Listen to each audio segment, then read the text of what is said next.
I'm Bryce, I'm Rachel. and this is our son Byron, and we just wanted to share 10 tips and tricks that we learned at the hospital. Yeah. So number one, um, they told us not to burp him because at the time I was breastfeeding and I was like, do I need to burp him? They said, no, usually with breastfeeding you don't need to.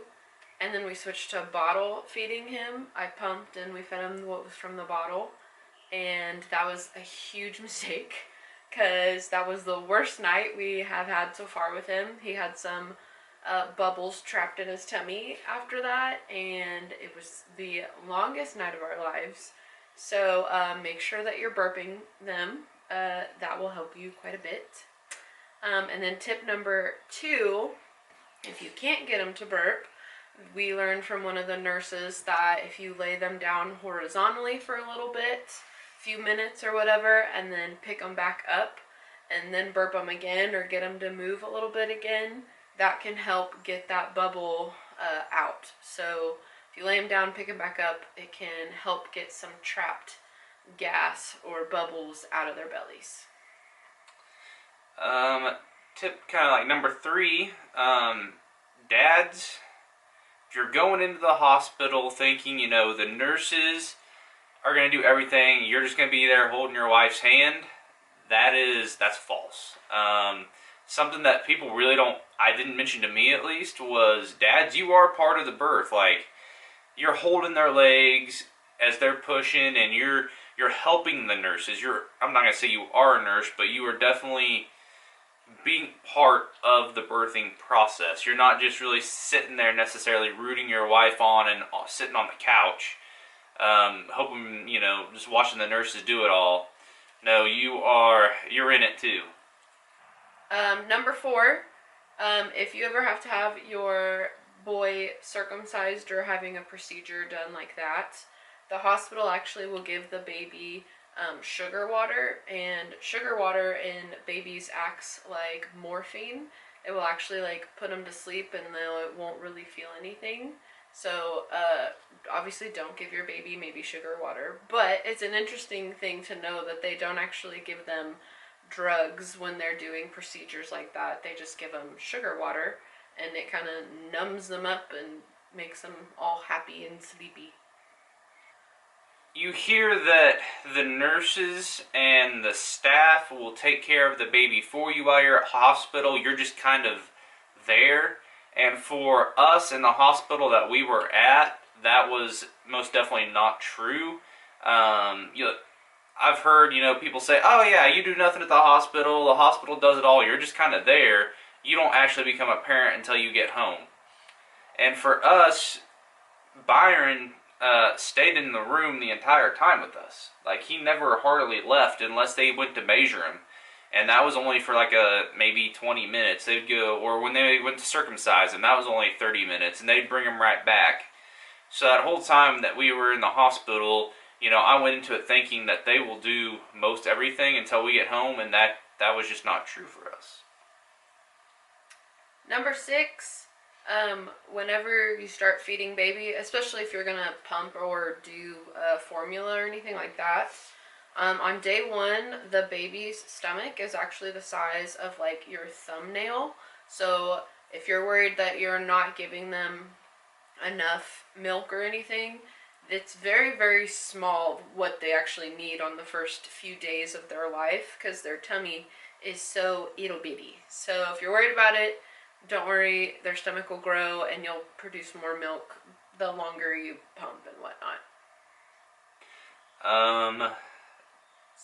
7 and 8 kind of go together. Ask your nurses how to swaddle. You're going to get nurses that come into your room, and you're going to pick up your baby, the swaddle's going to get rearranged on him, and you're not going to know how to swaddle him back as good as the nurses will, and you'll turn around 1 second and they'll just have him completely re-swaddled perfectly. So feel free to, definitely ask your nurses how to swaddle or how they swaddle, because a lot of those nurses, especially the ones that we had, were pros, and they had been in the nursing or birthing nurses for like 20 years, and they definitely knew what they were doing.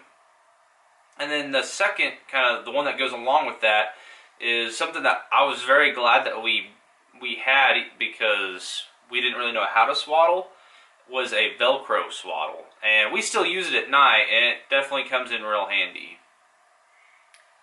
Number 9, this is kind of just my personal advice. Bring your own pain medication. Like, bring your own ibuprofen. Mainly because sometimes the nurses get busy. There's going to be a bunch of babies born after, you've had your baby. And you could be waiting several hours for your pain medication. So it would have been a lot easier if I just would have had my own ibuprofen and just would have taken it every 6 hours.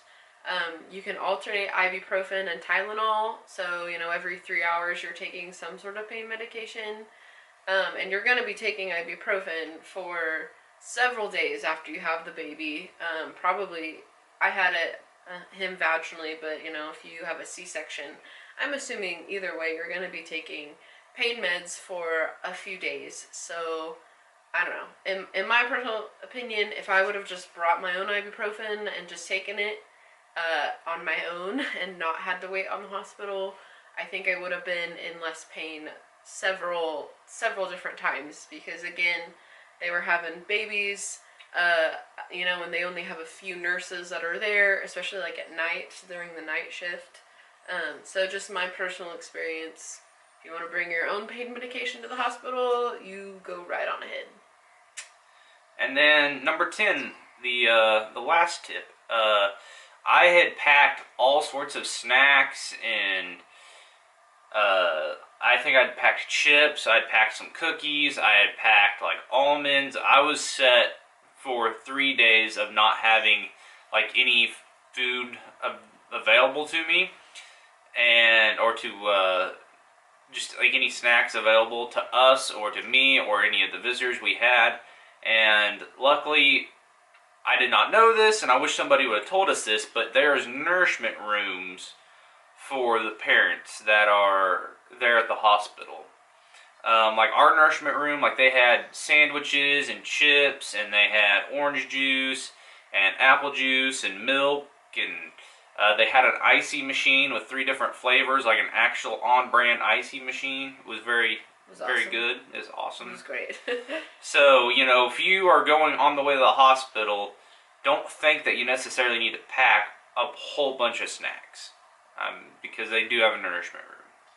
It was really nice. But those are our 10 tips and tricks that we learned at the hospital. Yep.